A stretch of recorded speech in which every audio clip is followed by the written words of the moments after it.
All right, cool. We're gonna hop right in. Let me share my screen and let's rock this out. Okay, so how to consistently close high ticket fitness clients at scale, even if you suck at sales, using the perfect sale process, part 2. So this is part 2.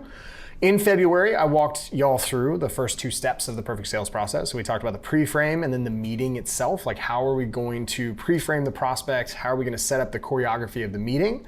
And we talked about the virtuous versus vicious cycle of price. We talked about why increasing your prices and charging higher prices is better. We talked about how when you charge a higher price, your clients have more emotional investment. There's a higher perceived value. Their results increase, their demandingness, and kind of how they treat you negatively decreases. And then there's the revenue for fulfillment. Your ability to give back to your clients increases every time you increase your price, and why it's so important, okay? We talked about what the typical sales process looks like, where someone, typically for most clubs or gyms and studios, they have leads and people that show interest. Then what they do is they hope and pray that they show up. And if they do show up, they typically give them a free class pass or a free trial. And then they hope and pray that they convert, right? Or worse, they show interest. Then the prospect who feels like they have control, asks them what's the price, and you vomit price over text or over a phone call before you ever actually have a chance to present value. And then they say goodbye and they walk away and never come back, okay? Then we talked about the pre-frame, right? We talked about the niche call out. So this is done through marketing and advertising. Then we talked about the authoritative positioning and testimonials, right? These are done through advertising and lead nurture. So it's both, right? Now on the niche call out, before anyone walks through your door, we have to remember that they should have seen an ad or some sort of marketing, whether it's a post or a referral or someone that told them and speaks directly to them, that draws them in and tells them that you can actually solve their problem or potentially do that, like this ad, right? If you're running this ad, it's clear that this gym is looking for women in the Glastonbury area who want to slim down quickly. It's evident, right? Ladies want it, Glastonbury area, free 6 weeks, summer slim down challenge. This is pretty apparent. And why is this important, right? Because it calls out your audience and gets their attention, and it also sets the frame that you know who they are, what they're looking for, and you know how to fix the problem that they currently have. We all want to be understood, regardless of whether we're a prospect in our personal lives or not. We want to be understood. And by doing this, it shows that you understand the person that you're trying to help, right? On the authoritative positioning, right? We talked and went over about how you must be perceived as the most in-demand gym in your area. And when you begin positioning yourself immediately as the expert and authority, you're perceived as more knowledgeable, trustworthy, and capable, which means that people are going to be more apt to not only show, but also buy from you. That creates certainty with the prospects. And obviously we've talked about and spent a lot of time before in the sales choreography in February talking about how sales is a transference of certainty, AKA conviction. It's your job to transfer your certainty of success, the absolute conviction that this is the right thing for them to do, and that belief to the prospect. And it can have people literally ready to buy before they walk in when you do this correctly during the pre-frame. So how do we create this, right? We talked about you make it one of the first things that you ask prospects when you call them after they've booked an appointment. Hopefully y'all are actually calling them. You can do it via text too, but you start slipping in these things that position you in a place of authority, right? So did you hear about us on Channel 8 News? Or were you referred by Dr. So-and-so? Or did someone who's a local celebrity or very well known in the area send you our way? Were you referred by someone? We get a lot of referrals, right? Which then shows that people love you and they refer to you. Right? Another way to do this is to create scarcity. This is really, really good if you have someone that is booking appointments for you. This person is going to talk you up like she's the best and doesn't take everyone. Yeah, it's $200 just to train with her for 30 minutes. And we're booked out for the next 2 weeks except for this time. And so it creates scarcity, creates positioning and authority, right? And then on the testimonial side, when we talked about this all in the pre-frame, testimonials need to be used during the nurture process. I see this a lot as a big mistake and a big opportunity at the same time for gyms, is that they're not using testimonials during the nurture process. So imagine this, right? Susie opts in and books an appointment with some gym, right? And lets the gym owner know that she's looking to lose weight. Instead of sending a boring generic messages that you get from like the doctor's office of like, hey, just reply yes, or from a restaurant where it's like reply 1 to confirm, reply 9 to cancel. What if you texted her 3 to 5, this gym owner texted her 3 to 5 before and afters of female clients who have lost weight at their facility? Right? Before Susie even walks through that gym owner's door, she already knows that this gym owner can help women in her area lose weight, that this gym owner is kind of a big deal. They're an expert because they have social proof, and they have the proof that they've been able to help women just like her and do what she wants. So she feels understood. She also feels like there's a fighting chance for her. So this is really good. This builds hope and starts to create certainty and conviction, right? Then we went through the meeting checklist and choreography. We talked about the check-in sheet and why that's super important. We talked about the pre-sale questionnaire and how you can use this to go ahead and find out all of the things that your prospect has tried in the past, what their goals are, and use this during the sales process. And then we talked about the sales room, how to set it up, what you should be doing. We talked about testimonials and reviews, how they should be printed out, and they should be literally floor to ceiling, wall to wall. And they are everywhere. So your sales room is completely covered. Then we talked about a table and at least 2 chairs and how you need to be sitting next to the person, never across from them. We never want to create a divide. We want to be sitting right next to them because we're on their same side. We're on their team, okay? And tonight I want to go through the close, okay? So for anyone that, if this is your first time joining us here or you're watching the recording, here are a couple things that I want to help you to get to know us better. So number one is for almost a decade now, we've helped thousands of gym owners, over 5,000, reach more people, change hundreds of thousands of lives, and build wildly profitable businesses. Every single one of those testimonials is just a quick little snapshot, all from different gym owners that we have helped, and we have literally thousands more as well. So we've helped over 5,000 gyms across 22 countries. Currently, right now, we spend roughly about $5.6 million in ad spend for fitness ads, specifically B2C. We've helped over 80 different gyms reach the $1 million a year mark. This is in studios primarily. Health clubs, we have multiple ones that are going to hit the $5 million a year run rate.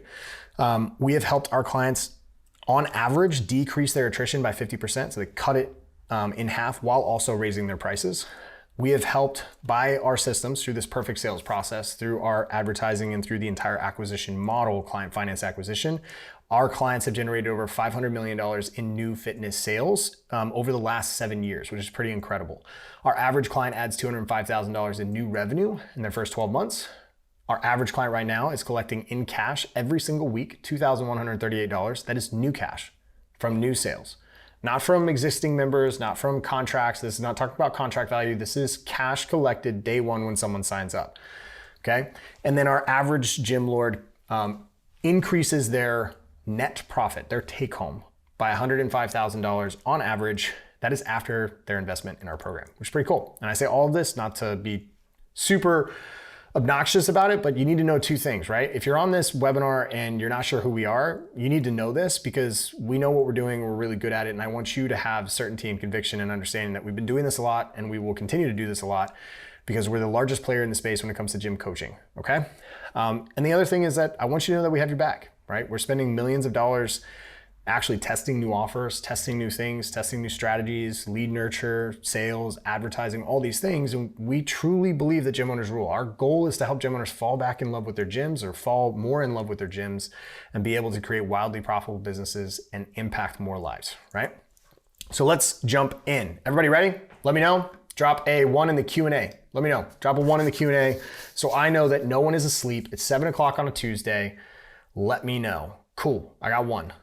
Pedro, you're enough. Dude, you are more than enough. I'm gonna go ahead and jump in. Everyone else is falling asleep, so let's rock this out. My goal is to help 2 types of gym owners or club owners tonight. For those of you who suck at sales, you're going to learn the framework that's led to over $500 million in fitness sales so that you can confidently and consistently, this is important, consistently close more high ticket deals. For those who don't suck at sales, but want to close more high ticket packages, you'll learn how to do just that and the framework that you can pass off to your team to do on autopilot so they can help build your business for you. All right, so in the next 45 minutes, my goal here tonight is to get you to believe that our perfect sales process is the best way to reliably close more members. Let's hop in. I know everyone's super excited about this, so let's talk about the close itself. I know I went over 2 different sections in the past and it took like an hour. This one's gonna take all of it and we're talking about the close, okay? So before we get into the framework of the close, let's establish some ground rules about sales. This is really, really important. If we're not on the same page on this, then we're gonna have problems, period. Number 1, sales is the first step in coaching. If you do not have an exchange of currency, people will not value what you have and they will not listen to you. They are not emotionally invested. Have you ever tried coaching your family member? Have you ever tried coaching your friends with fitness? How compliant are they? Not very compliant. That's my guess, because my experience is every single time I've tried to help a friend for free or someone else, they've never been compliant. And so sales This is the first step in coaching because we have to establish the relationship. We have to understand truly what their goals are, where they're trying to go. And then this is the place where we establish ourselves as the authority and we show them and walk them through the process of how we're going to impact their life. Number 2, people want to believe you. You have to understand that. They would not have showed up to your gym if they didn't actually want to believe that you can do what you say you can do, at least through your advertisements or referrals or whatever. But you must get them to justify their belief with logic. They're not just going to come into your gym, walk in and hand you a credit card just because of what they saw, just because of what they want to believe. It's not going to happen. If that was true, this webinar would be pointless and we wouldn't even be in business because every gym would be packed and we wouldn't have a world where by 2035, over half of our population will be obese or overweight. It's not going to happen. It just doesn't happen. So we have to be prepared and understand that we have to get them to justify their belief with logic. So we have to have an actual sales process that we follow, stick to, and that we make sure that we pass on to our teammates. The next, we have to expect and plan for the no. So my belief in this has changed over the years. When I first started, you're told you have to assume the sale, and I've said it before, and you have to assume the sale. And while that's true, that's more so a belief system for people that struggle and have self-doubt. But to be frank, the best closers in the game, they expect and plan for a no because selling happens all the way up until you actually say the price. Once you say the price, everything's on the table, right? Everything's there, which means closing happens as soon as everything's on the table, that's when you start to close. And it's very important to understand and actually expect and plan. You have to be prepared. You have to plan for the no. If you think going in that they're not going to say no, you're going to be shocked, you're going to be let down, and you're not going to be prepared to actually overcome that or sideswipe it or push off the excuse that the prospect is going to have. Because let's all be real. Let's all be very real right now. It's hard. If you can sell in fitness, you can sell in anything, hands down, and you can do it extremely well. Okay. Number 4 is get the gasp. We have to anchor. We have to understand that when we're presenting price and we're presenting our program, we have to get a gasp by anchoring our price high. It is always easier to anchor high and drop low. For example, right? If I was going to say $100,000. $100,000 for this program, $100,000 will do everything you have. But today you can get it for $1,000. That's a big effing difference, right? 1,000 sounds literally like a rounding error, okay? Compared to $100,000. But if I say, cool, it's $10, but today you can get it for $10,000, right? Big difference. It's a lot easier to go from up to down than it is to go from down to up. We have to get the gasp. Next thing is it's not about you. Too many times when I listen to sales recordings, and I get it, I understand, fitness professionals, we feel like we have something super special. We feel like we're a special snowflake. We feel like what we have is the greatest thing ever. And while you may think that, the prospect doesn't give a shit about that. They only care about what you can do for them. And so it's really important that you remember that and that it's about them during the process. So you have to put aside these beliefs that my training program, the science-driven background, and all these things that we do matter, because it doesn't. It doesn't matter in the sale. Because it took you years to learn that stuff. And do you actually think your prospect spent years to evaluate at the same level that you will and that you do? No, not at all. They don't care. They're trying to just go to work. They're trying to be healthier. They're trying to take care of their kids. They're trying to look better naked and have sex with the lights on. That's it. They don't care about the other stuff. And too many times as fitness professionals, we make it about us and our program and how special we are rather than focusing on them. Okay? Number 6, we have to have childlike curiosity. I have 2 kids, 7 and 5, and they ask more questions than I ever thought possible in little humans, or humans, period. It is insane. But they always ask them in the sense of, oh, well, why is that? Why is that? Why is that? I walked outside literally 2 days ago. My daughter was sitting on the front porch, and I walked outside and I was like, hey, you okay? And then she started asking me 17 whys in a row. 17. I counted them. 17. I wanted to blow my brains out. But she has childlike curiosity. She learned a lot of stuff in that quick little 3 minutes, right? This is what's needed when we go into the sales process. Instead of coming in thinking it's all about us, we have to have childlike curiosity, right? It's very important. We have to, I heard this term once, and this is very important to me. When I think about this, when I meet new people, is we have to be interested, not interesting. Meaning we need to be interested in the other person and not try to come across as an interesting person. because then the focus is on us. We need to be interested. Okay. Number 7, the person who cares the most about the prospect will win the sale. If the prospect cares most about themselves, they will win, because if you talk about yourself and you don't actually help them and actually say the things that are needed to help bridge the gap between where they are and where they want to go, help break beliefs, challenge them, and coach them through this process, then the prospect will win. But if you care more, then you will win. This is very important. Last one, and this is the one that I think is the hardest for everyone, but closers ask hard questions. They are willing to wade into what I call the shit and the mud and the muck of life, and they are willing to ask hard questions that challenge people. Can everyone agree on this? Not saying that you may have to agree that these are the things, but can everyone understand that? Cool. And you understand what I just said, right? That these are the ground rules. Drop a yes inside the Q&A, let me know, okay? Cool, these are super important, guys, very important. All right, let's get into the framework.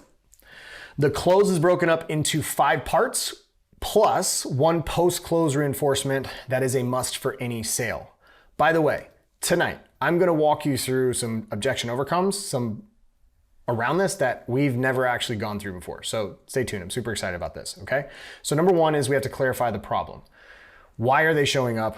What's the problem that we have? Then we have to label them. We have to verbally actually get them to understand, and we have to label them with a problem that we plan to solve. So we're gonna basically say it back to them. It's very simple. Then we have to overview what they've done in the past, their past pain, their past experiences, what have they tried, what's worked, what's failed, what do they like, what do they not like, to get a good look, right? And also to paint the picture and create the gap between why those things didn't work and why the things that we have now in our facility make it better and why it will work for them, to create certainty and conviction, right? Then we sell the vacation. We're not gonna sell the bells and whistles of your program and how scientific it is and how incredible of a coach of squats and deadlifts it is. We're gonna talk specifically about what they're going to receive in terms and context that matters to them. Then we're gonna explain away any concerns. This is objection handling. This is when the close happens. This happens, okay? And then post-close, we're gonna talk about reinforcing the sale and some ways that you can do that, okay? So first step, clarify the problem. This one is delightfully simple. It's so easy, all right? We need to clearly understand 2 things. Number 1, why are they sitting next to you? Notice I said next to you, not across from you, not across the table, they're sitting next to you. Or if you're in a group, they're in a circle, okay? Very key there. Don't get it twisted. Make sure they're sitting next to you. No, the next thing that we need to do is we need to understand, do they actually have a problem you can solve? Can you help them? Maybe you can't. Maybe this person is a drug addict and you're not a rehab center. So that's not the place for them, right? Maybe they have a serious actual mental illness and fitness is not the place for them. They need to actually go see a therapist, right? Maybe they have a broken limb and they should be at the hospital. We need to understand first, do they actually have a problem that you can solve? If you don't get this information, I want to be very clear here. If you do not get these 2 things, you have 0 chance of closing them. It's just not going to happen. Okay, so how do we get the prospect to give us this information quickly and easily? We ask 2 very simple questions. If you want to screenshot these, grab them. Question number 1, this is my favorite. What about the ad? It's actually my second favorite. Second one's my favorite. What about the ad? It could be the ad. What about the post? Or what about what your friend, family member, colleague's story that made you schedule this appointment? So typically what I would do is I'd be like, cool, so what about the ad caught your attention that made you book this appointment or made you click on the ad? The reason why, well, I'll get to that in just a second. Let's talk about number 2. Number 2 was, if I was a genie and I could grant you any wish regarding your health and fitness over the next X amount of time. So if you're selling a front-end challenge, it would be like 4 weeks, 6 weeks, 8 weeks, 12 weeks. If it's like just membership, it would be like over the next 12 months or over the next 6 months. Usually you want to keep it shorter than longer. Most people have a hard time thinking in long term. You want to try to keep it less than 12 weeks. If you want to have more success, keep it less than 12 weeks, because then you'll quickly understand, how can I get a quick win from them? And if you can get them a quick win, they'll stay longer, okay? So if I was a genie and I could grant you any wish regarding your health and fitness over the next 6 weeks, what would it be? Okay? When you ask these questions, you can expect to get a lot of valuable information very quickly. Don't ask number 2 until they've answered number 1. Very important. So, then you might get this, right? We talked about what made you click on the ad, right? It looks like a lot of fun. The nutrition program really stood out to me. The offer that you have, it's free, right? Or it's a challenge, or it's a transformation, or it's a free pass, right? Whatever it is. The other one could be having a coach to hold me accountable, right? Or there could be multiple different reasons, but this will tell you what got their attention first, which means this is the thing that they value, aka this is the thing that they need. Okay? I always loved it when someone said nutrition or I need someone to hold me accountable. I was like, you're closing. They closed 100% of the time. 100% of the time.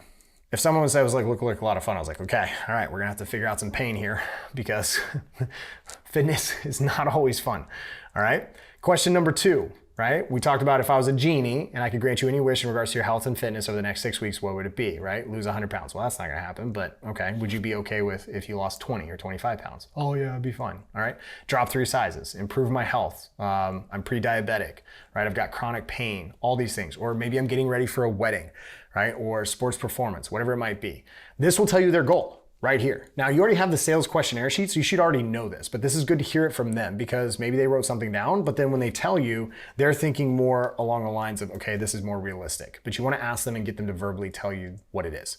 Once they tell you what they like, right, about your offer and what their dream outcome is, you can determine if they actually have a problem you can solve. If they don't give you a problem, this is really important, you can't move on to step 2 because you can't label them with a problem unless they actually have one. You can't help them. So you have to make sure you get a problem. So if they don't give you something really meaty, right, an actual problem, right, well, you know, I just want to be healthier. Okay, well, no shit. I don't know if anybody wakes up wanting to be less healthy. Don't really know, right? You need to ask more questions to identify an actual problem. Okay, so this one's very simple. You just don't move on from this. Just keep asking more questions. What I like to do, by the way, is I like to paint a picture of a timeline. So if someone would always come in, I just want to feel healthier or better. It's like, okay, cool. That's a great goal. I think that's very reasonable. And I think pretty much everyone would agree with you on that. We have a lot of gym members that started coming in wanting that. Quick question though, like when was the last time you felt healthier and just better? And they'd be like, oh, it's been a while. Okay, well, what were you doing then that made you feel that way? Well, I was working out and doing this. Okay, so what changed since then, right? Okay, well, why is that important to you? Okay, so what you're saying is when you had this, you were 20 pounds lighter. So are you saying you want to lose 20 pounds? And they're like, yes, got it. Okay, we can help you lose 20 pounds. Now we put a number on it. We put something in there that's super important. We solve that problem, okay? So right now we clarified the problem. We've identified the problem, right? Need to lose 20 pounds, 100 pounds, drop 3 dress sizes, get ready for a wedding. Now we need to label them with it. This one's really easy too, super quick. You don't have to do anything crazy here, but it is very important because you need to get them to say yes to you.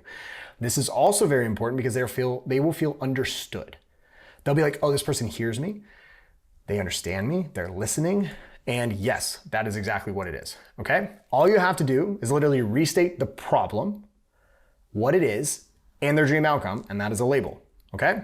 So it's like this. Okay, so cool. So Susie, you're currently 185 pounds and 32% body fat. And you want to lose 35 pounds to get back to your college weight and feel better, right? Great, cool. Well, good news is we do this all the time. And just like X, here's what's really cool. If you let them know that you can actually solve it, this is a great time, if you have testimonials, to mix in a story of a similar client. You can immediately begin to build even more conviction and certainty around your process. So if Susie comes in, does that, and I've got a testimonial on the wall of another person that fits her description who lost a similar amount of weight, doesn't have to be exact, could be 30, could be 40, could be 50, could be 20, doesn't matter. If it's a woman and large or enough percentage of body fat that's similar and a similar story, I can point to that. Or maybe they have the same goal of getting back to college weight and feel. Cool, I can point that and walk them through the story of that client who came in and give them a real life example. That goes a really long way, okay? So now we know why they're sitting next to you, what their dream outcome would be, and we've labeled them with a problem you plan to solve. Now we get to one of the most important yet often skipped parts of the sale. We have to overview their past pain. Okay, remember this, closers ask hard questions. This is when the hard questions come up. Is everyone following me now? Is this valuable right now? It's gonna get even more valuable in just a little bit. I just wanna make sure like we're good. Is everybody good on this? Yes or no? We getting stuff from this? Okay, cool, all right. Remember, closers ask hard questions. So here's where looking back at what they've done in the past really helps. So what has worked, what hasn't? The way I used to think about it is like, I want to create a timeline and I want to go back as far back as I can to when they felt amazing. And then I want to paint the picture and start asking questions along this timeline to get to present day. And then we'll think about, cool, where do we want to go? And why haven't we changed? And why haven't we done these things? This is the longest portion of the sale. This is not a close. This is a sale. This is a conversation. This is where childlike curiosity has to happen, okay? And you use that to position your offer as the solution to your problems. By going back and looking back at what they've tried, you get to pinpoint and find the things that are different about what they tried in the past so that you can make sure and show them what the difference is, right? And you'll do this by categorizing either verbally and or visually each of their problems into a chart like this, right? We talk about fitness and transformation. So transformation, there's 3 pillars. You've got fitness, right? Nutrition and accountability. But the questions that we can ask, right, are like, what have you done in the past? How long did you do it for? How long ago? Let's say Susie comes in and she's a big box only, right? And she's like, cool, I went to Planet Fitness for a long time. And it was like, yeah, I just ended up going on the treadmill and be like, cool, well, did you lose any weight? How was it? Did you work with a trainer? Was it enjoyable? Oh yeah, Planet Fitness doesn't have any trainers. Okay, well, that sucks. Okay, that makes a lot of sense why that was hard. What'd you do after that? What was next? Well, I went to Weight Watchers. It was really great. I lost a lot of weight. This, okay, what would you do? Oh, well, they put me on their plan, the nutrition, and then they held me accountable to this. I love the accountability. Well, what'd you like? What else did you like about it? I love the nutrition. I love the aspect where it was available to me, all this stuff, and the coaching. Cool, what'd you not like about it? Well, as soon as I stopped going, I moved, I couldn't get back into it, and then I gained all the weight back, right? Well, that's because she didn't have fitness, she didn't build lean muscle mass, right? And then you can use this. So what you're thinking about is positioning your facility against everyone else, because in order for it to be successful, it has to have all 3 things, right? Well, how did that work for you, right? Here's another question. Well, how did that work for you? All these things, okay? You'll now use this chart to let them know why they haven't seen sustained success in the past, okay? And that it's not their fault. This is so, so important. We should never tell the prospect that it's their fault during this process. Once you do that, you're in trouble. Wow, that was a lot of ice. Because you don't want to tell them and blame them for the problem. I know that for some of you that are drill sergeants, you're like, yeah, but they have to take full responsibility for it. Now's not the time. Now's not the time. Don't have to alienate them.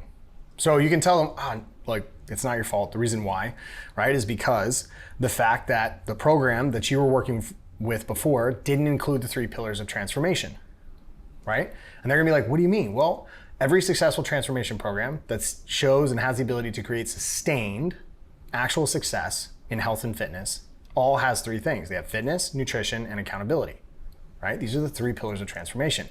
If they don't have all 3 at the same time, the prospect or this person sitting across from you is never going to see sustained long-term transformation.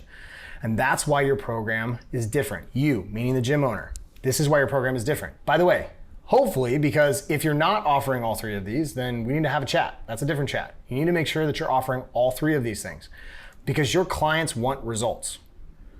And results will only come sustainably through this. If you just offer fitness, we all talk about it. Nutrition is 90% or 80% of the thing. Great. But if no one's there to hold them accountable to it and checking in, making adjustments and actually coaching them, then they're not going to stick to it, right? And if it's just nutrition and accountability, well, then where's the fitness side? We need to actually be working on our fitness. We need to work on our strength. We need to work on our power output. We need to work on our cardiovascular system. All of these things need to happen in order to have an actual healthy transformation. Right? So we go through overview past pain. Real quick, before I move on, do not go to actually pitching your program until you have gotten this person to actually tell you the true pain of the problem that they have. So when we talk about copy and ad copy and we talk about sales, we talk about this thing and this concept called the benefit of the benefit. And what I mean by that is we take a benefit of like, yeah, cool, so you're gonna lose weight. There's a benefit to that of losing weight, and that benefit would be like, great, so when you wake up in the morning and you pull on those jeans and those jeans are so loose that you realize, oh shoot, on this Saturday I gotta go shopping, and you get to go do your favorite thing and shop for new clothes. That's the benefit of the benefit. That's the benefit of losing the weight. You get to go do all these cool things, right? Or the benefit of losing weight would be, cool, you show up to a reunion and everyone is shocked and wondering what happened to you, and everyone's coming up and giving you all these compliments and wanting to take pictures and all this stuff. That's a benefit of a benefit. There's a problem of a problem, right? And so when you go through the past pain and experiences, you need to dig and dig and dig and dig and dig to find, cool, okay, so, but why does that? Why is this a problem? Why now? Why haven't you done anything about it yet? Why today? Why are we here today, right? So you've tried all these things in the past, you know you have a problem, but why are you here today? Why is this so bad What made it so bad for you that you came in today, you got in your car, drove all the way here, had a conversation with a complete stranger in the hopes of changing this? Like, what's changed? You've been struggling with this for 12 years now. Why today? All right, so we got to understand those things. Now, we've looked at it. Now it's time to actually talk about the program that you're selling. How long should you spend talking about your actual program? I'm really curious. Can everyone tell me, like, how long should you spend talking about it? Should it be like 20 minutes or as long as possible, as long as needed? Should it be 1 minute? Should it be 5 minutes? Anybody have an idea? I'm waiting. 2 to 3 minutes. 30 seconds. I don't know how you talk about your program in 30 seconds. I'm not gonna lie, that'd be great. 2 to 3 minutes, yep. If you can do it in 2 to 3 minutes, that'd be great. 2 minutes, 2 to 3 minutes, not bad. If y'all can do it in 2 to 3 minutes, that's amazing. I'm gonna walk through this and we'll see how long it actually takes, okay? But what you really wanna make sure is that it's no more than 8 minutes. Shouldn't be more than 8 minutes, okay? For those of you that talk slow, no more. And no one wants to, as a reminder, hear how scientifically incredible your workouts are. Nobody cares. They don't care, they just wanna know what will it do for me, right? They don't wanna care about how you have the latest Matrix equipment or the latest, coolest equipment from Precore or whatever. Nobody cares, all right? It's just a vehicle to get them to where they are. And they also don't care about anything we as fitness professionals value. They do not care at all. They're prospects. They don't live and breathe fitness like we do. And so if it's a new training protocol, if it's something new that you read in a research paper recently, and it's a new study that's come out, they don't care about any of that. They don't care, don't use the jargon, don't use any of this stuff. It's just way over their head and it doesn't matter. We have to dumb it down big time, okay? When I listen to the typical gym owner sell, it's like listening to a travel agent telling their clients about everything they're about to go through to get to their vacation destination. So for a while, like we provide actual sales training, and one day a week we do what we call game tape review. So we listen to people selling. Good news is by the time they're selling, they are typically they're using our scripts and they're using all the words that we give them. Sometimes it's slipped through, and I've heard people who have not gone through it, and holy cow, it is rough. It's really rough, right? It's like this travel agent, right? First, you gotta pack all the clothes, right? You're gonna go on the vacation, first you gotta pack them. Don't forget the chargers, by the way. Then we gotta drive to the airport. You'll probably get stuck in traffic because at the time you're leaving, when you leave, it's usually bad traffic. Once you get there though, you're gonna need to wait about 30 minutes in line to check your bags. There may be a chance one's gonna be overweight because of the fact you don't have enough luggage, and you're gonna have to pay an extra $100 for that one. Then you're gonna have to wait in the TSA line for 45 minutes because you don't have TSA pre-check, and then you're gonna have to wait another hour to board because we had to get there enough time to actually check our bags, and you were worried that you were gonna be late, so all that stuff, and you get the point. No one cares, right? So the question is like, what should you talk about? Only the aspects of your program that impact their ability to reach their goal. That is it. Here's an example. I'm gonna walk through this right now. Cool. So you've gone through everything. Great. You wanna hear about our program? Awesome. So our program is built on 3 pillars of transformation that were missing from your previous experiences, right? On the fitness side, you're going to get access to 18 sessions over the course of the next 6 weeks with our incredible trainers. And you'll love how fun, challenging, diverse all of these workouts are and how incredible our trainers are. For nutrition, we keep it really simple to start so that we maximize results as quickly as possible. You're gonna get a one-on-one nutrition orientation where we're gonna walk you through your custom nutrition plan and all the extra nutrition stuff that we've created for all of our clients here when they start with us, like a shopping guide based on your plan. So you know exactly what to get at the store so you don't waste hours wandering around. How much does that suck? It's terrible, right? I know, right? We're gonna give you a recipe book so you can make mouth-watering, delicious meals on your plan without even having to worry about trying to research and find new ones. We're gonna give you a meal prep guide that walks you step by step through prepping your full week of meals in 90 minutes or less. Have you ever tried to meal prep and make a bunch of meals? Yeah, it's tedious, it takes forever, and you're like, what should I make? And then you're there, and then 3 hours later, you wanna just burn the kitchen down. Never have to worry about that again. We're gonna give you an eating out guide. Like you do like to eat out, right? Awesome, cool. Well, you don't want to give that up, do you? You want to live a life and enjoy it, because what's the point of working out and having an amazing body if we can't do that? Okay, well, cool. Well, during this process, we're going to give you an eating out guide that makes it so easy to stay on track while you're out with your friends.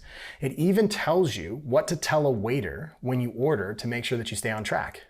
Then, you like smoothies? Cool. So when you're on the go, we're gonna give you a bomb smoothie recipe book so that when you are on the go, you can quickly make a delicious smoothie and make sure that you're actually getting your protein intake, okay?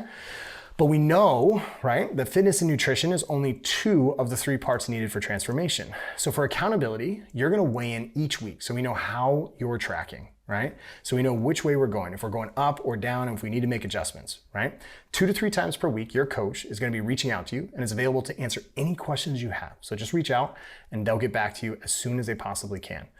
And then what we're going to do also is to make sure that we have a check-in meeting in 3 weeks from now to see how you're doing. We can course correct if needed. We can just do whatever we need to, or if you're just doing great, we'll just keep on crushing your plan and then we'll plan for the next meeting, okay?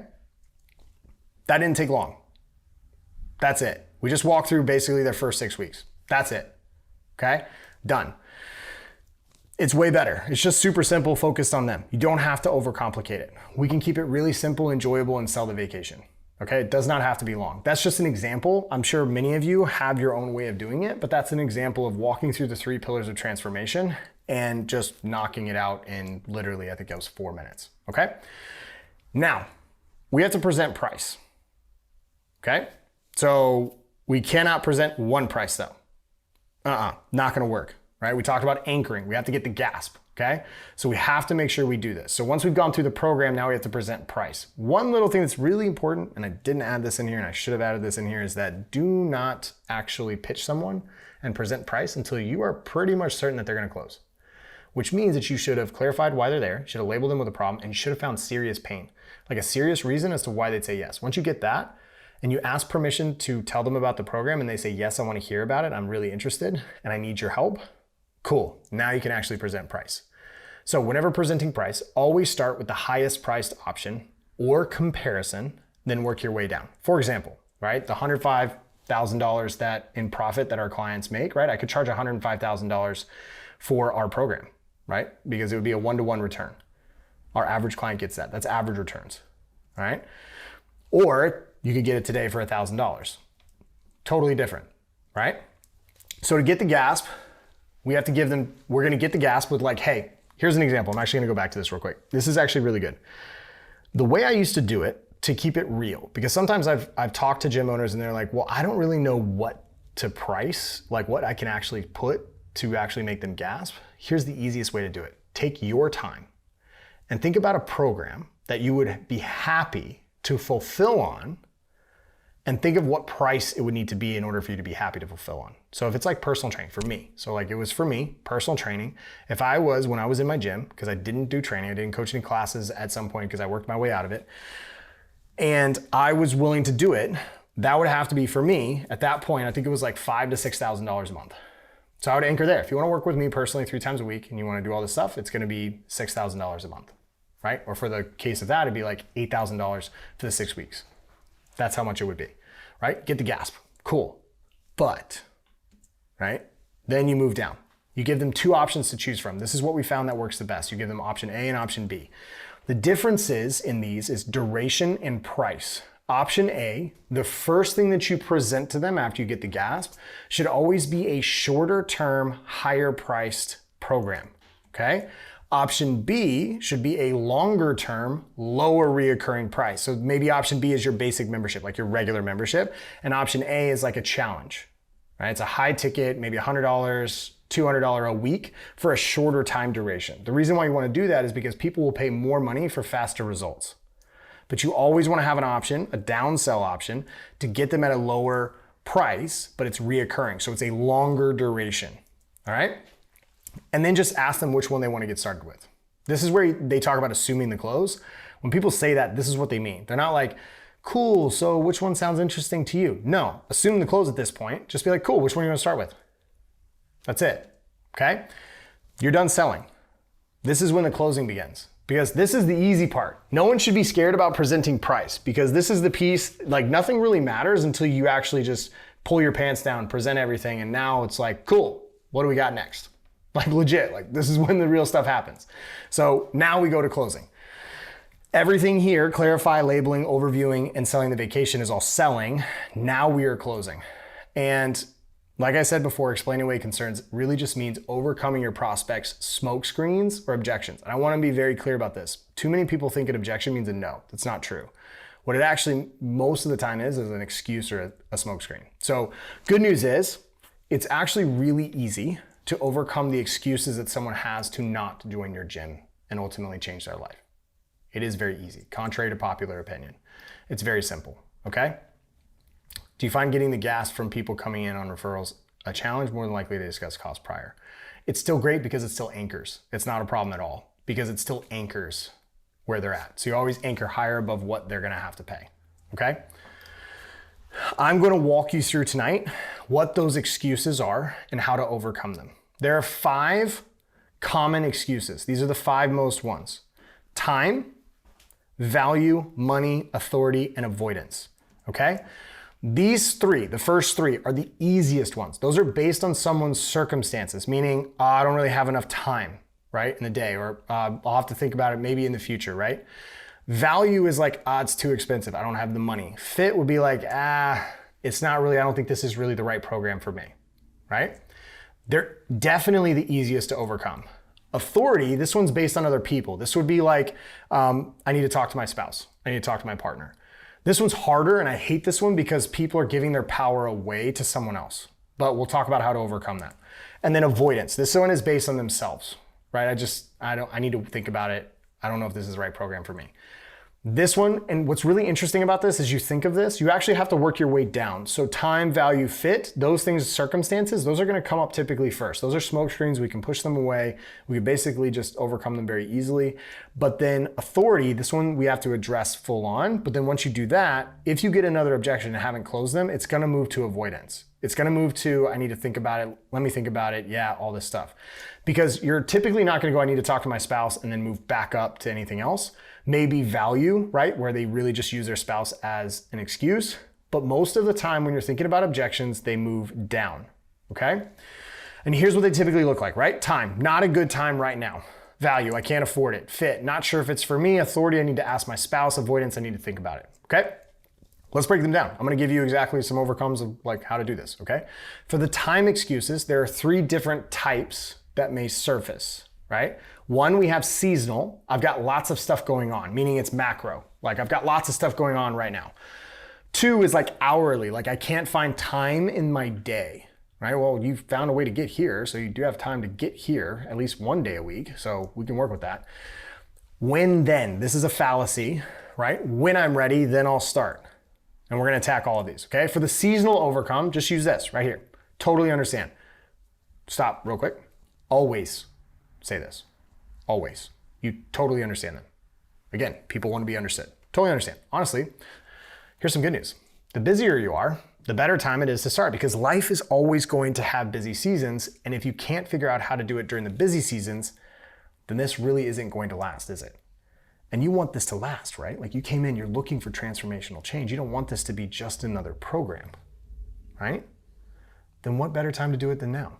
And on top of that, if you're busy now, what better time to have all the support, but when you need it the most? Okay, seasonal overcome. For the hourly overcome, use this one. Totally understand. You know what? I had the same issue. And I used to complain about not having enough time to be successful and do the things that I know that I needed to do. And then my wife got so sick and tired of me saying that and complaining about it. She pulled my phone out from what I was holding, literally ripped it out of my hand and was like, look, she pulled up the time, how much time and screen time I was spending and all the different apps that I was using. And she goes and she shows me that, just puts it right in my face and she says, look, I guess I just found you the time, didn't I? Right? And then I was like, well, shoot, right? You got me. I'm spending all this time. Like there's proof right there. Logical reasoning, right? I guess I do have time. It's going to cut out 90% of the stuff that you might be doing right now that isn't working, which is probably causing you to feel overwhelmed. And the real reason that you don't think that you have time. And what we're gonna do here is we're only going to spend our time on the things that make a measurable impact, right? So we went from like, cool, we didn't just tell them, well, you have time, right? Pull out your phone, pull out your calendar, you have time. We can't do that. We have to use stories and then we have to turn and transition the problem away from that, okay? And then the next one is when then. This one's a fallacy. It's like a logical fallacy, right? And you can use a story for this. So totally understand. So I was stuck like this for years. And when I found out that my line of reasoning was called the when then fallacy, which simply states when I have X, I will do Y.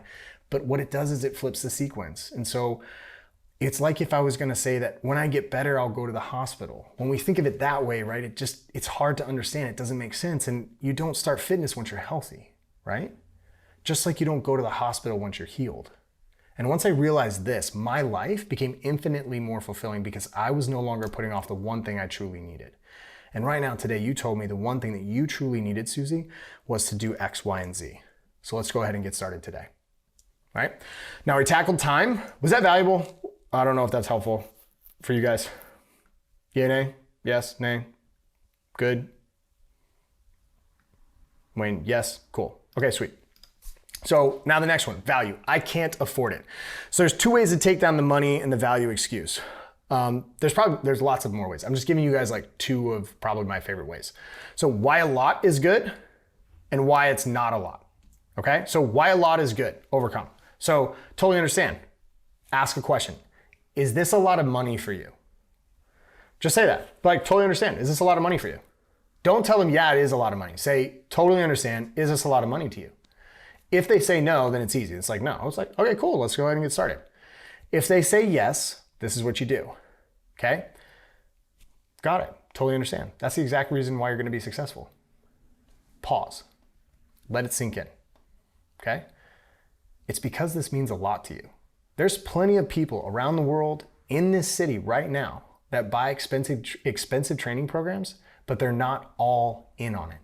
But the question is for you, Susie, do you want to draw a line in the sand and go all in? Do you want to step over the line and be the person that you want to be? Because I can tell you that this is not about whether this works or not. I've already proven that. This whole wall proves that. The question is if you will work or not. So if you put more on the line, then you have a higher likelihood of being successful. So you should be the last person who'd be worried about this. Notice how I twisted it? So like, it's actually good that it is because they're going to value it more. They're going to be more invested in this, which means their likelihood of success is going to increase. We're just using the virtuous versus vicious cycle of pricing on the why it's not a lot overcome. This was actually really short and really easy.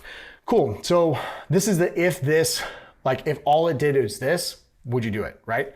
So it's like, if all this does was get your college jeans, is it worth it? Right? So say their goal. Right? If all it does is get you feeling and looking like you did when you were living life to the fullest during those few short years in college, is it worth it? If they say yes, it would be worth it, then you know that it's not the real objection, so you can just move on, right? If they say no, then okay, we've got more things that we need to overcome, okay?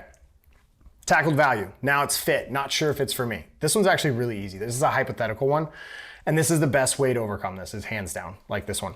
So the hypothetical, it's not a fit for me, right? Or this isn't the perfect program, whatever, okay? This is my favorite thing to overcome with. It's very simple. This is easily the best way to cut through all the BS and just simply get straight to the point. And I hate messing around with stuff, especially during sales. The question is this, cool, Susie, if this was perfect, would you do it?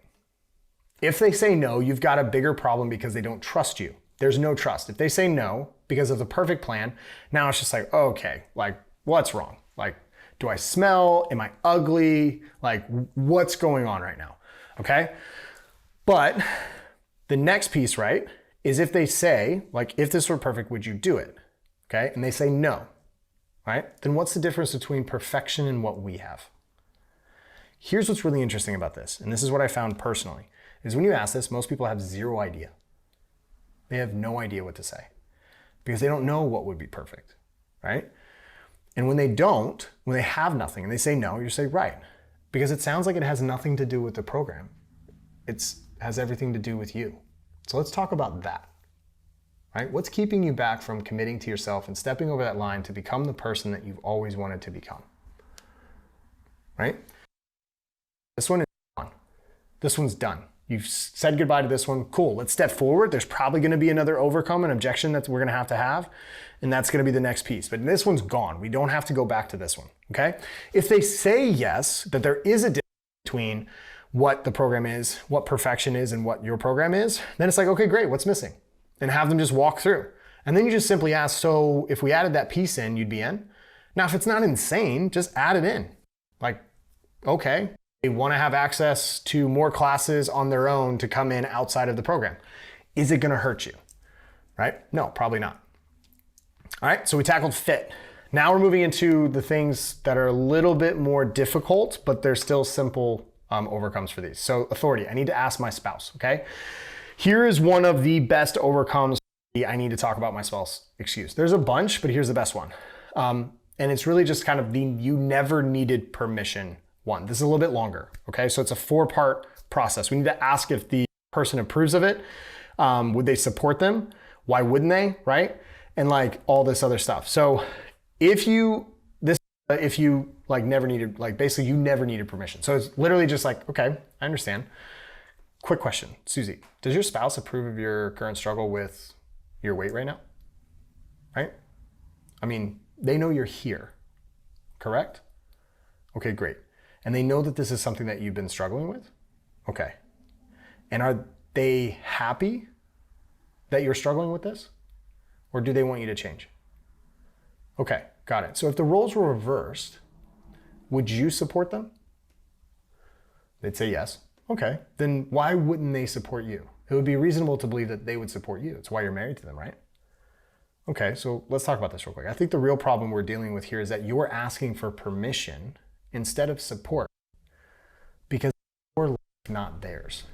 And most of the time, we are more willing to give power away when it comes to our life, and we're more apt to try to help other people and help them and support them when it's theirs. And what happens is, this is really powerful, guys. And what happens is, if you give that power to them, and after another year or two, everything stays the same, and we meet on the street, right? And nothing has changed. Who are you gonna blame? You're not gonna blame me. You're gonna blame them. And that's when you have a resentful partnership, because you didn't own your own needs. This is what closers do. Closers, like, they say the statements that need to be said and they ask hard questions, okay?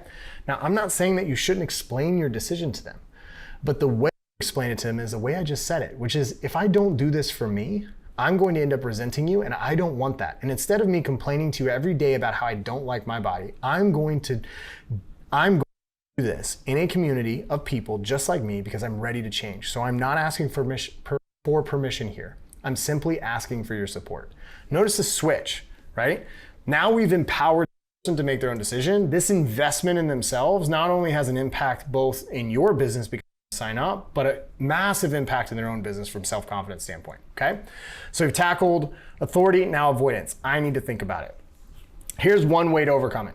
I've got another one that I'll add in at the end. This is like last ditch effort, but 6 inches from gold, okay? I understand, like this isn't a fast decision. In fact, you've been thinking about this decision for years, you just told me, right? Today, we're just deciding if you want to do something about it. So how long have you wanted to lose weight for now? X amount of years, right? So you've tried Planet Fitness, you've tried Weight Watchers, and you saw an ad, hopped in your car, walked into our gym today to learn about a program that will change your life, and now you're 6 inches from goal. This isn't a fast decision at all. You've already made the decisions before, right? We're right here. You did all these things to get here because it is important to you. So don't let that thing right there, that self-doubt, stop you from getting what you want. And it's fear, right? Now let's face that. What are you afraid of having happen? And then what you can do from here, afraid of having happen, if they say it, you can attack it right then. If they're just like, oh, I'm not, cool, well, let's play worst case, best case scenario. Like worst case, I take your credit card, I run it for everything it has, and I go ahead and I go off to Costa Rica and I just leave and I take all your money, right? And you wake up tomorrow and you don't have any money, but you still have a job and you still have a house, you still have a roof over your head, all this stuff, right? Worst case scenario, right? And they'll be like, well, I wasn't thinking about that until you said it, and that didn't even come to mind. It's like, yeah, but worst case scenario, okay? Best case scenario, you come in, you do this, you actually push aside any of your fear, or you act in despite of that fear, right? Because everyone still has fear. We still need to continue to act and take action on it. And you achieve the result that you want, and you live the life, and you step over that line and become the person that you've always wanted to be. That's best case. Mid decision, like not worst case, but like not best case, but mid case, you come in, you lose a bunch of weight, and then we have a great time, and then after a little while, you're like, okay, I'm cool, and you move on, right? So worst case isn't that bad. Now, we've tackled all of these. You need to think about it, and now you've closed the deal, right?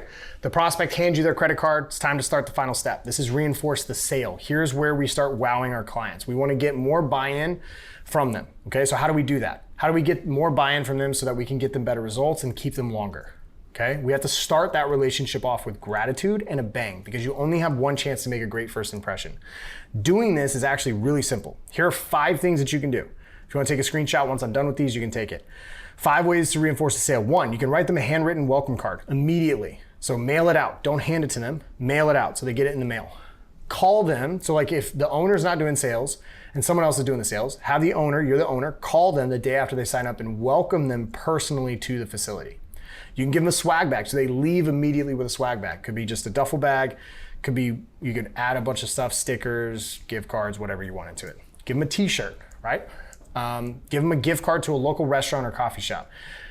I have this entire theory that I'm gonna do a presentation on at GymCon with. Not theory, it's actually like, it's been proven out already. I've already done the research and stuff and like the gamification of stuff. And like most of the fitness industry is missing the mark big time on this. And this is kind of a lead into that right here.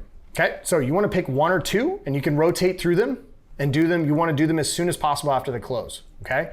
Because the closer the relationship between positive behavior and reward, the greater the chance that person will repeat that positive behavior. I'm gonna repeat that.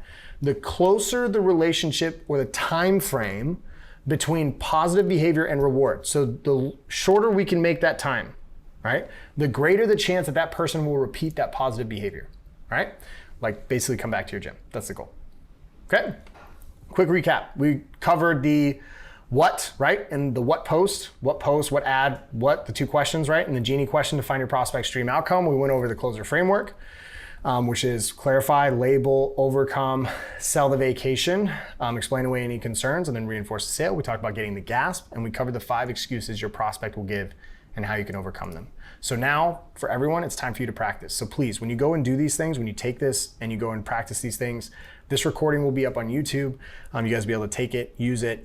But please make sure when you're doing this, record all your sales so that you can continue to improve and that you can also go out and you can actually have your teams learn from you later on, okay? If you wanna know what prices you should be charging, if you're wondering like the A/B stack and the anchors and all this stuff, what ads or organic strategies will be the next generation wave of gym acquisition, how to get free access to our ad agency here at Gym Launch and our soon to be released done for you lead nurture system, which is cutting gym owners time from 4 to 5 hours a day to literally less than 30 minutes a day in nurturing their leads while increasing the throughput into their door by 85% right now. And a ton more other things, incredible speakers and everything else. I want to invite you now to go get your ticket to GymCon. Head to gymcon.com Orlando-2023, get 25% off VIP and general admission, the entire experience. Our platinum tickets are gone, sold out. We are absolutely sold out. And so go ahead and grab it right now. This will be the last webinar that we do for the next 2 months. I'm not doing one in April and I'm not doing one in May because we have 3 new releases that are going to be planned for GymCon. Potentially a 4th that I'll be doing. And if you want access to those, you want to hop on right now. So for everyone, see you in Orlando. I appreciate everyone. Thank you for your time. And I'm going to hop out of here. So, well, actually there's a couple questions real quick. I have had people get offended with this and say they know I'm struggling. We just talk about all financial commitments. I'm not sure, Lindsay, where I was on that. So how do you deal with, I need to think about it into an, I don't make decisions immediately. I normally think things through. Cool. Well, normally think things through. You've been thinking about it, right? It doesn't take a long time to make a decision. We make decisions in an instant, right? We use the idea of having to think about it as a way to put off making the decision. But by putting off making the decision, you are making a decision to not change. So by thinking about it and by not taking action, you made a decision. So it's not that you don't make decisions immediately. You are making a decision immediately. It's like which one best serves you. The decision that will best serve you will be the one that helps you improve your life and helps bring you to become the person that you want to be, right? Great call, appreciate it, guys. Victor, great meeting you as well. Sales script tries to best mirror someone who cares. 100%, man. I learned most of my stuff from Alex. So he is, obviously, I mean, he's the founder. I mean, I got to sit next to him for 4 years. Nestor, maybe, I'm not sure. For the people that attend, yes, but for the people public, probably not, most likely. So it's going to be just for the people that go. They'll have a chance to get the recordings there. Awesome, guys. Okay, I'm going to let y'all go. I appreciate all of y'all. Have an incredible Tuesday, and I will see y'all in June.